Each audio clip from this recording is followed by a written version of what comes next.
And welcome to Paper Movies, the month of September. We talked about the X-Files Fight the Future novelization. Welcome back, guys. We've got the usual crew here. Got Adam from Bryant's Nerd Pub, Jeremy from Stupid Chainsaw Productions, myself, Matthew from The Geek Static here in the Paper Movies novelization book club. You guys ready to talk about the X-Files? Sure. Sure. All right. Well, I'm going to try to break this down simple, easy. Everybody knows what the X-Files are, right? You got these FBI agents who dabble in paranormal activity, sci-fi. Which paranormal activity? I guess, dude, not so much ghosts, but the monsters, the aliens from outer space. So I don't know where this takes place in the show, so we're not going to talk about that until later on. I'm just going to get the summary out of the way. We've got these kids playing out in the middle of nowhere, somewhere in Texas, in this neighborhood that pops up, and a kid falls in a hole, and then the kids go get help, and then chaos breaks out because this big crew of helicopters, trucks show up with people in hazmat suits, and then they're pulling out firemen who tried to do rescues and all this stuff for this kid. But there's something down there in that hole, an ancient blob of sorts that is a virus. Oil. Say that again? It's the black oil, which is a recurring alien mutagen. Not mutagen. It's like a disease thing. It's a virus that takes over people. It's been a thing throughout X-Files. Okay. And the point that we get at in this book, in the movie that this is based on, is that the men who've been experimenting with it and trying to cover it up and preparing for the inevitable alien invasion discover that the black oil has mutated and they cannot control it. Yep. And yep. This is probably a really bad thing. Yeah, there's a secret council that knows what's going on, and they're preparing for the arrival of an extraterrestrial species. They've known about this virus. It's a really weird book. That's all I can say. It's really weird for you two because you two have barely seen any X-Files. Right. This takes place mid-series. Okay, so it's the middle of this. I was shocked that you chose this. Well, I didn't know that it was going to, you had to know so much about the show to really understand it, which I didn't feel like I needed to know much about the show to get what was happening, because it had its story from beginning to end. I understood what was going on. But now that you tell me that there's this reoccurring thing that happens, that it kind of expands it all out, that's cool. I would like to know more about that. Things that get some more depth in this novelization and, the movie itself. Mm-hmm. But before we get into that, I want to say the Star Wars connection. Okay. Elizabeth Hand writes this novel, and Elizabeth Hand wrote several of the young Boba Fett novels that take place during the Clone Wars. Interesting. She wrote better ones. Oh, okay. There was something I both read this book like on page, and then I listened to the audio version of this book.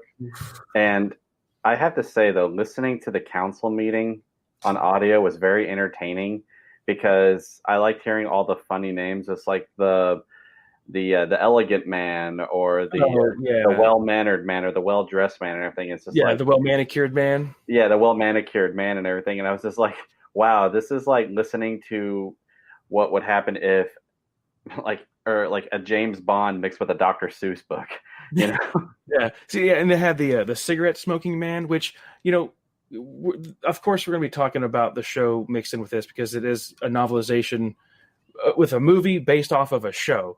So the cigarette smoking man, isn't he in the show like helping? They all are. They all are.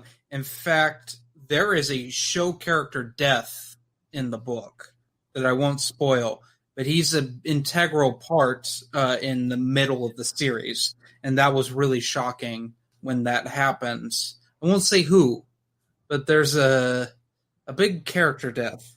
Okay. in this that I don't think you two would have gotten since you haven't watched the show. The cigarette smoking man and Mulder have a very complicated past, which is not brought up in this because we find out more about that in the following season. I got the hint though that it was kind of like a Sherlock Holmes Moriarty or James Bond and Blofeld type thing.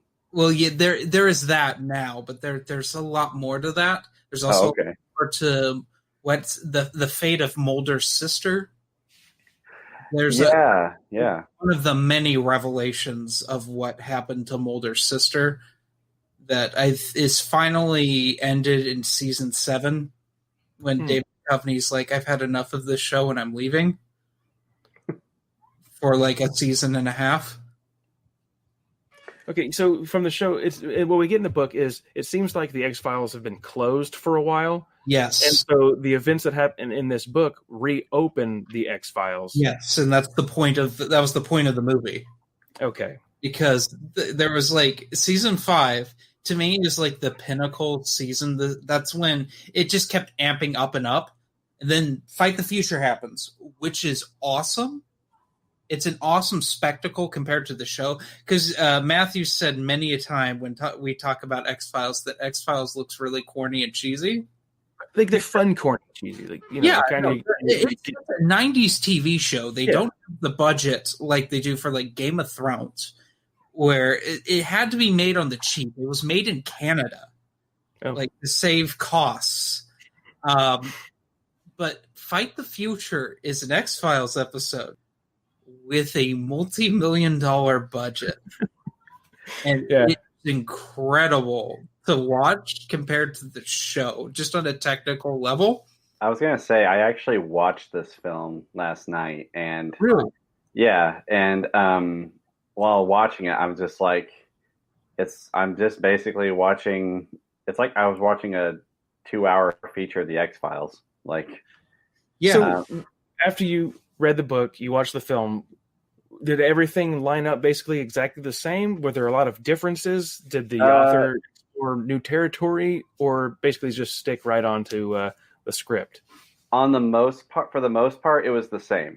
But there was a couple of differences. Like I think it goes more into Mulder's sister than it does in the film. Yes, because I don't remember them talking about Mulder's sister very much at all. And like during one of the I think, what was it, the Elegant Man or something? Yes.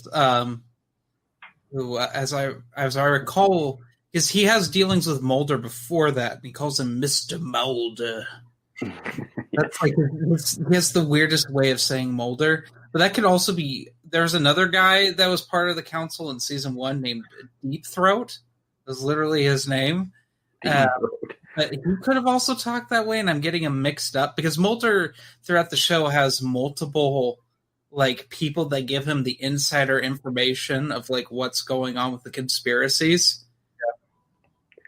But yeah, like it lined up pretty well. Like, you know how it started off with the Neanderthals, then it moved to Texas, and but yeah, I think the biggest difference I noticed is that like during that scene with the Elegant Man and Mulder, like they go more about Mulder's past and his father and his sister than it did in the film. So that was like the biggest change that I noticed. Now I'm trying to figure out if either of you picked up on it that Mulder's father was part of this council. Really? No? Because I mean, it's pretty in the show. That's a thing. Like he and the smoking man were best friends. I did not know that actually. Just sorry, I just spoiled like early on. No, it's fine. That would make sense because I know that there's this Kurtzwell, the guy that's feeding Mulder the information. Yeah, he said, "I knew your father." So I guess that would make sense for them to be working together in that council, which would spark a lot of that interest for Mulder. Yeah, go ahead. I'm sorry. Oh, no, that's fine. Well, I was just going to say, I honestly thought that like Mulder's father was more like a Kurtzwell, just like he knew the truth, like because like of his intellect or something like that, and they saw him as a threat, the same as they saw Mulder a threat. That's kind of the vibe I got from it. I didn't know he actually. Mulder's father's alive in the early seasons. Oh, he is. Yeah. Oh.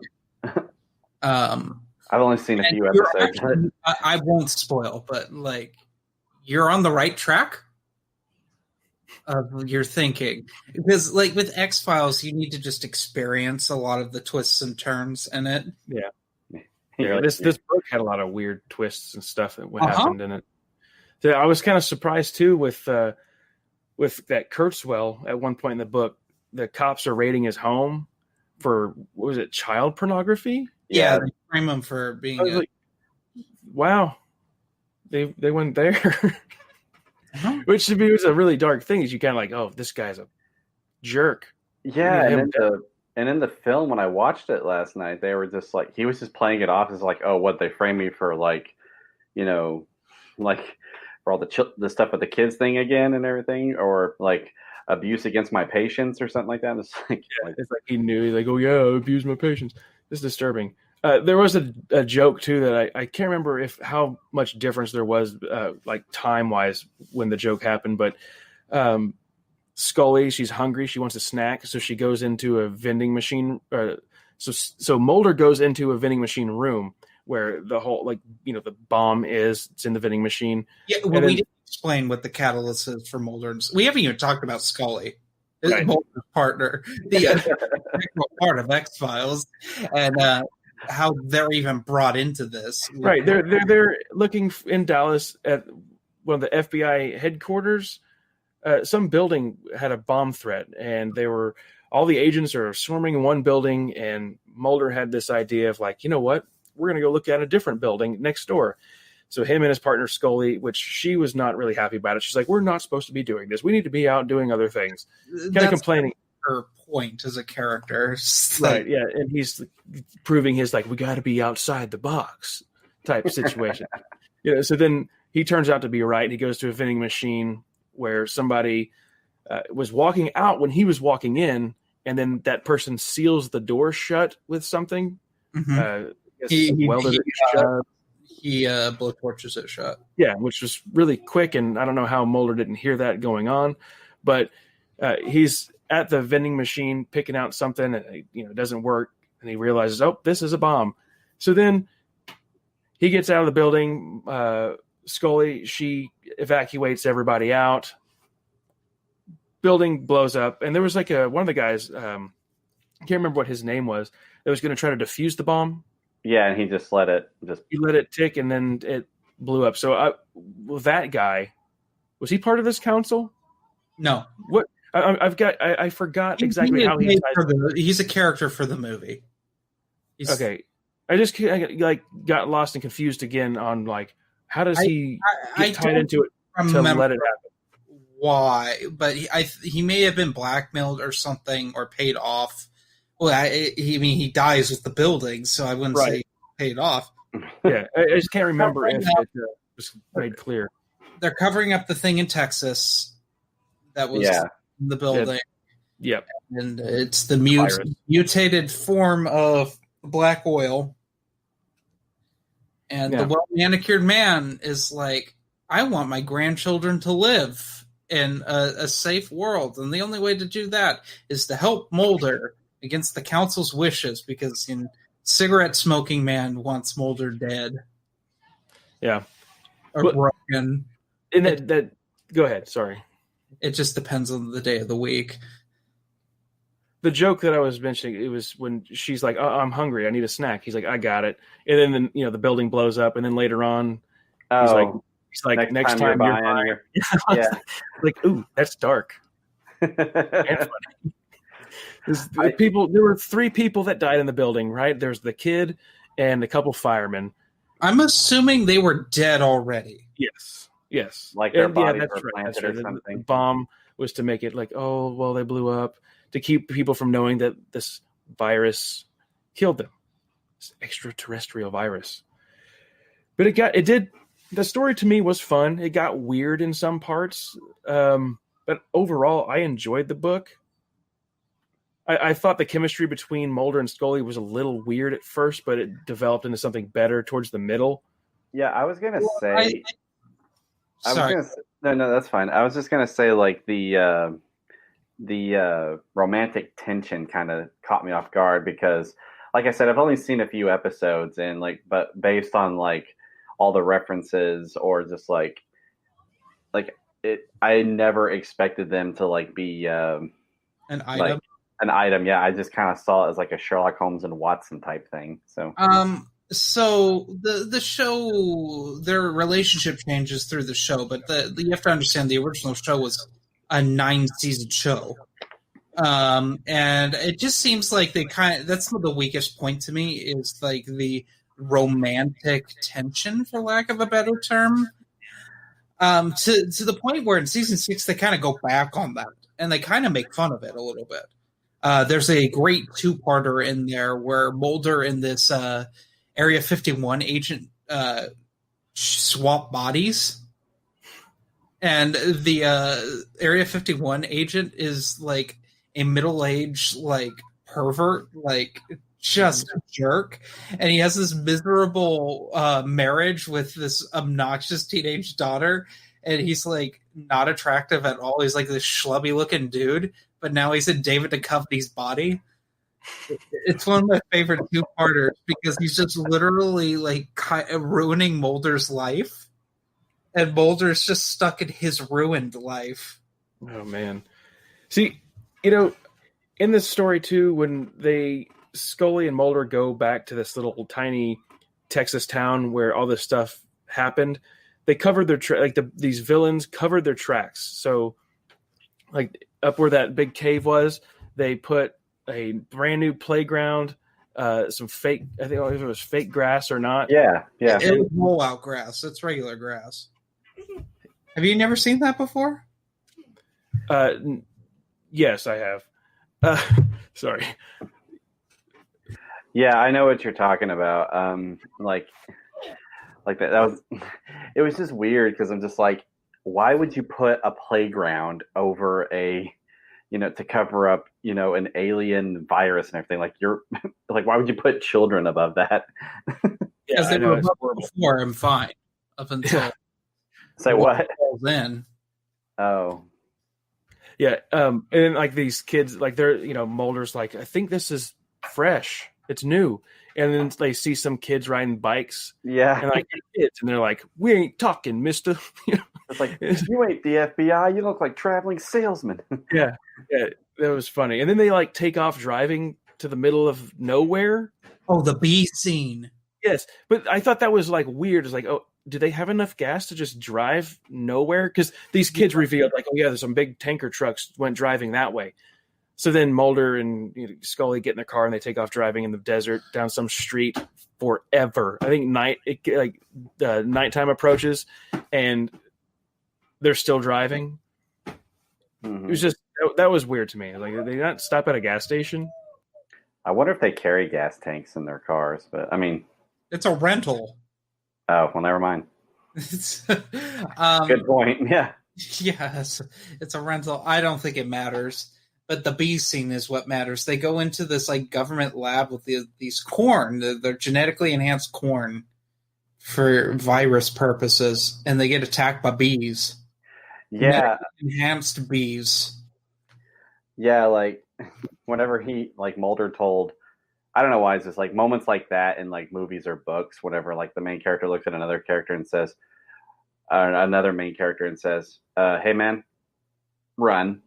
And then something like all this like chaos just happens like that. I don't know why that just gives me chills each time because then like we see all these bees come out of nowhere and I'm just like, like, yeah, the cornfield thing was pretty neat to me. Just like seeing some weird cornfield in the middle of a desert that just went on for miles, apparently. And I got weird. I don't understand the whole setup either with the like they were in the mountain, right? Behind a mountain, all this stuff was taking place. I can't remember. I thought they said like the train, they followed a train to where this stuff was going down because those big tanker trucks that the kids found or saw were on a train. Yes. Mm-hmm. And so they followed that train when it drove by in the middle of the night. in the middle of nowhere, which was convenient. Yes, through a mountain. And so they're like, we can't go in there because we don't know what it leads to. So they go around the mountain, like on foot, I think. And then it's when it opens up and they see a bunch of, like a large cornfield. There's some stuff. I need to watch the movie. I want to watch this movie. Chased by helicopters, which is also a good scene. Yeah. That was a pretty intense scene in the film. Yeah. The bees, though, the funny thing about those bees is, like, they play a role later on in the story as well, but they're in Washington D.C., weren't they? Where their headquarters? Yeah. So they go to Texas. These bees attack. They come down from the ceiling or come up from the boxes to go spread this virus, which we find out is a tool to spread the virus out throughout the land. And the bees like latch on to Scully's jacket and get caught in her hair or something. So I thought it was kind of humorous that they one of them gets stuck in her hair or something and makes a flight to Washington D.C. and then eventually stings her in the back of the head or neck, which kind of paralyzes her. Mm-hmm. So she can be put on the spaceship in Antarctica. Which that part weirded me out, to be honest with you. It's a little far fetched. That comes off as we had the budget to film on a glacier. Yeah. And the thing is, it's not the first time X-Files has ended up on a glacier. I was gonna say though, the UFO effects kind of reminded me of like Man of Steel. I still haven't seen that one. But like the reveal of it being a spaceship in the book, I think it just says like, and then the spaceship started to rise from the ground. I'm like, wait, hold on, we're in a spaceship? Because he's like on the ground and like the snow kind of like, I guess, kind of falls underneath him and steam starts to rise up. The Crystal Skull, when you found out the pyramid was actually a spaceship that traveled interdimensionally. It's like, it's not like a reveal, like and then I realized there's a control, something more elaborate. It's like, oh yeah, by the way, we're on a spaceship. Like, it's just like you're reading it. It's just like, okay, you're in Antarctica, you're in the snow, you're in the snow, and then it's like, meanwhile, somewhere else, almost instantly, Yeah, in which the whole transfer over to the Antarctica was a weird thing too for me. It was like all of a sudden, you have, I don't remember exactly, so I'm, it's like you have 12 hours to save her. Like now he's trekking across the tundra of Antarctica in a snowmobile. Are you familiar with the lone gunmen that show up? The three like nerdy dudes that come see Mulder. Oh, yeah. You help him get out of the hospital. They're a bunch of computer hackers back when it was still like magical to hack a computer in the 90s. Yeah, like their definition of like 90s nerd. I got that they probably looked it up. The longitude and latitude coordinates. I don't know how he got a helicopter to take him that far, but like I don't think that's explained in the movie either. I don't know. Some of the things Elizabeth Hand does leave a lot to be desired in this book. There's a lot of this is a thing now. I guess you could call it a jump cut of a book. Yeah. Can we talk about the audiobook and how bad it is? That's how you actually took in the whole story, right? Well, most of it. I was actually wanting to mention the audiobook too. That's so weird. Yeah, go ahead, Jeremy. We go on my rant right now because this audiobook is horrendously read. It is one of the worst read things I've ever come across, and Adam is very frozen right now. Oh, yeah, he sure is. And the irony is that I forgot to hit the record button on the Roadcaster, so we're in the same situation as last time, where someone has to give me the podcast after this. All right, we'll do that. I was looking at the record button. I'm like, why is it flashing? I'm like, I never hit the record button. Well, let me go on my rant. Yes. Everyone is read in the same voice. Didn't even like try to lower pitch or anything. Not really. So that's very easily like you get confused if you're not paying attention. It was really annoying, especially when you're a delivery driver like I am, and you listen to, Adam just got kicked from the stream. Oh, and he messaged us on the Facebook. Uh-oh. He says he'll come back. Anyway. So as you're driving, you're trying to focus, but then someone says something, and you're like, "Wait, who's talking?" What are you talking about? And then the last 5 pages aren't even in the audiobook. It cuts off a paragraph. That was hilarious too, because I know you somehow, I don't know how you caught wind of that beforehand, but you're like, review because this audiobook is free on Audible, and I discovered why. Okay, so I wonder what the mix-up was. If it was just like, hey, here's the book. Oh, and here's like this other scene that we're not going to include on the audio version because it's like a secret. What was it? It was just okay. You have 5 pages, you said, that were not on the audiobook. Mm-hmm. And 5. It was. I remember I had to send you the pictures. It cuts after like a certain one paragraph. It just cuts off somewhere in the wilderness. I think exactly 4 hours. It's a really short book. Yeah. Maybe someone messed up in editing or something. Yeah, I don't remember it being like very long. I think I remember finishing that whole book in like a day, and then I'm just like, oh well, I still got these last few pages I got to read. And the audiobook, I didn't really care for like how it was narrated. Like, I mean, the only thing like I mentioned earlier that I found humorous was just like the reading of the scene with like the secret council and just like all the interesting names. That's basically it. But I had to ask Matthew to screenshot like the last 5 pages and send them to me on Messenger. Yeah, so I could read it, and I'm like, oh, I should have just really tried harder to find this book in print. It's a short book. I mean, to me, it read pretty fast. The novel is only 219 pages. I don't think it read as fast as Raiders. Say that again? I don't think it read as fast as Raiders. That's true. It may have read, Raiders may have read faster just because we already knew what was going to happen. But then again, you knew it was going to happen. Yeah, that's true. Yeah, I was just like, me and Matthew didn't, but yeah. I just realized I'm the only one who's seen every movie we've done on Paper Movies now. Yeah, that's true. Yeah, I need to watch the Fight the Future, and I need to rewatch Raiders, which the book we did last month. So for the Raid, I know this is probably going to be a little bit of a shorter episode, just because it's a short book. It's a fast book. It's based off of a TV show, like you said. It's just like let's combine a couple episodes. Well, I mean, it's a feature length film. It felt short to me. Even when I read it, I was like, "Well, okay." A movie, Well, even watching the film, like I just kind of felt like it was like, oh well, this is just basically like a 2-parter episode. Like, I mean, it could easily like I wouldn't have guessed that this was like in theaters or something like that, or like I just kind of felt like, oh, it's just like a part 1, part 2 that was just mixed together, like made for TV movie or something. Yeah, something like that. With a budget. Yeah, this novelization does have pictures included, which we had a discussion about pictures in novelizations recently about how they could be somewhat of a nuisance. Mm-hmm.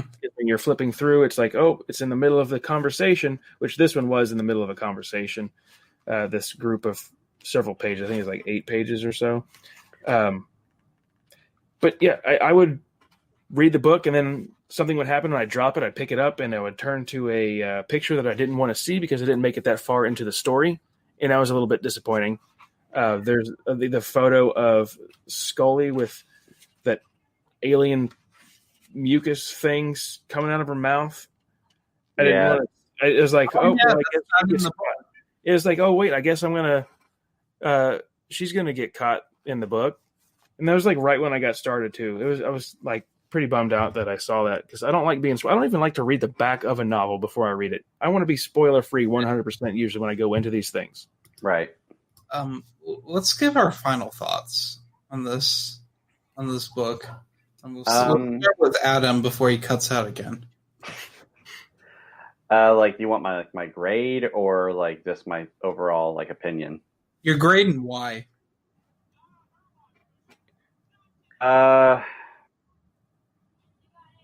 B minus. Well, hold on. Actually, I'm going to say C plus. Actually, C plus, because like I said, the book was very, I didn't find it too exciting.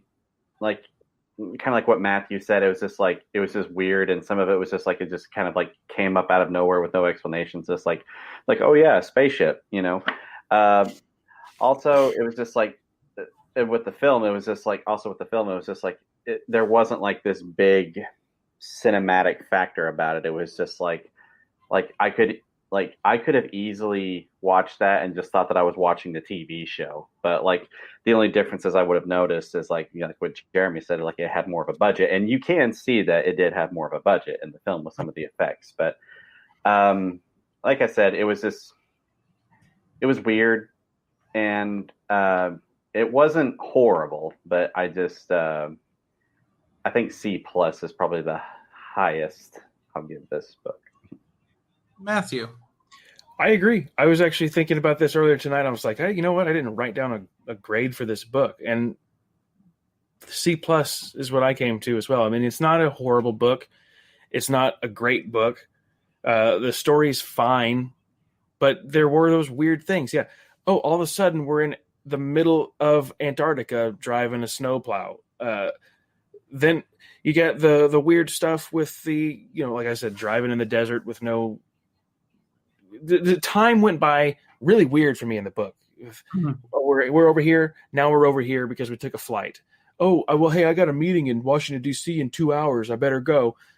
And all of a sudden she's in D.C., walking in 15 minutes late to a meeting. Some of the stuff was just weird. But the climax of the book was decent. The things that were missing for me, too, were like with the villains. No depth to the characters of these villains. When Mulder gets shot at one point, he calls an ambulance. Someone calls an ambulance. Yeah, I think I'm getting this mixed up. Scully gets shot, right?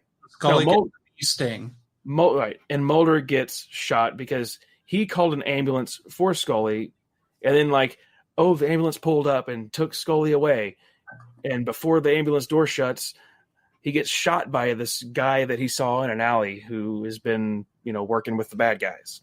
I was like, okay, it would have been kind of more interesting if we would have had more depth with these bad guys, and how did they get access to an ambulance and all this stuff so fast?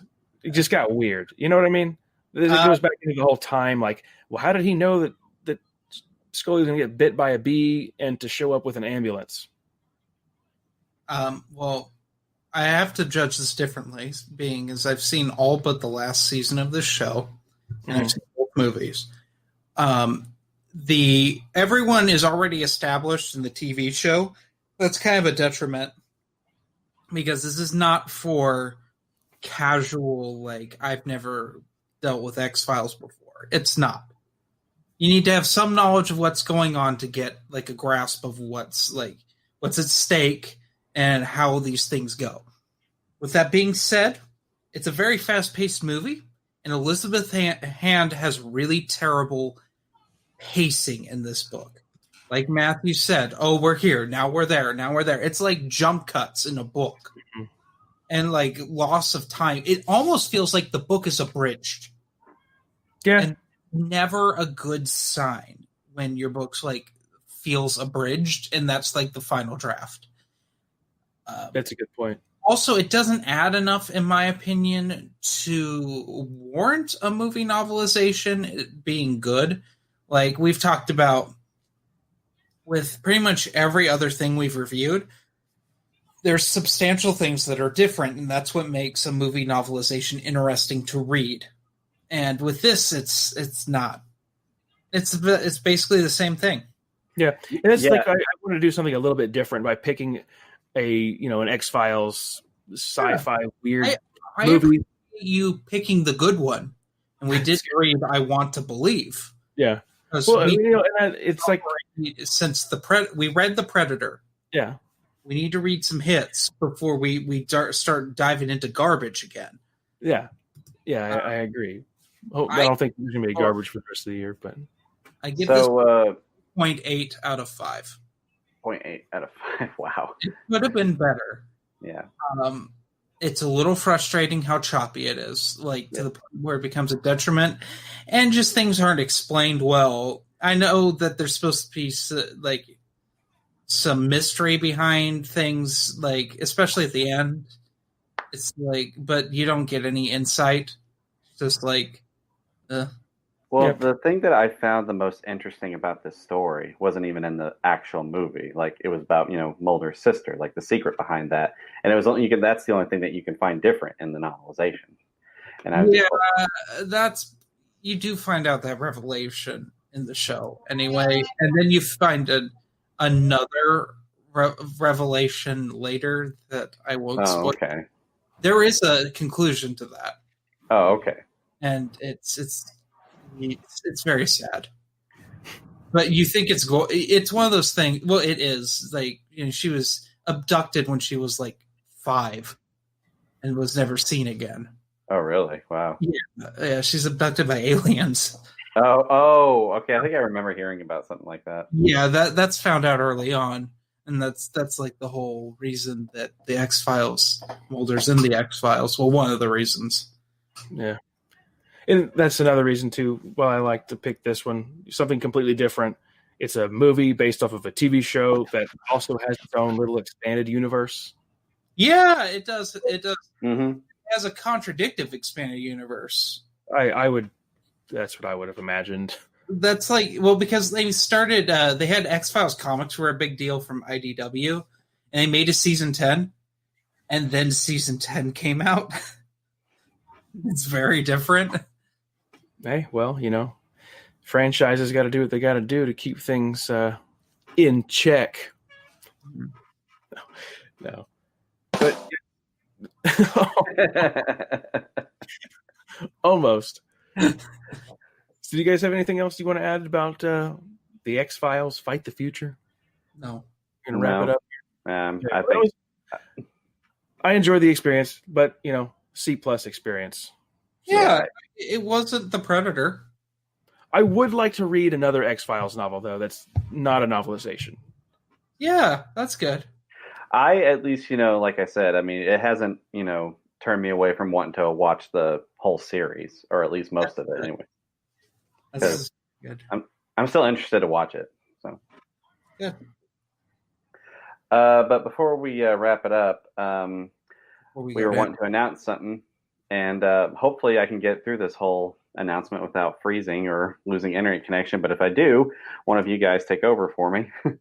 We're going to be doing a giveaway, and we're going to be posting soon how you can partake in this or participate in this giveaway. And the giveaway prize is a novelization of Spider-Man. You will get your own copy to be able to read it for the November stream. Yeah, November. Rules and all that stuff will be laid out on the Facebook group. So if you're not on the Facebook group, go join it and look out for that announcement. Next month, we are going to be reading the official movie novelization for Halloween. Who's already finished it? The 2018 version. So we got some cheaters up in here reading things in advance. I'm going to take my time and enjoy this and finish it on October 31st. You better not. Just kidding. We have 8 movies before then. Yeah, I know. I'm going to be reading this probably tonight or first thing tomorrow after everything else that happens within the day. So, yeah. But anyway, that does it for this episode of Paper Movies. We covered The X-Files Fight the Future by Chris Carter and Elizabeth Hand. And Frank Spotnitz. Yeah, Frank Spotnitz. That's a interesting name. Anyway, guys, have a good night. Yeah. Have a good night, everyone. Thanks for joining us. And again, be sure to keep an eye out for the giveaway details so you can get your own copy of Spider-Man for November stream. Stay Gucci, people.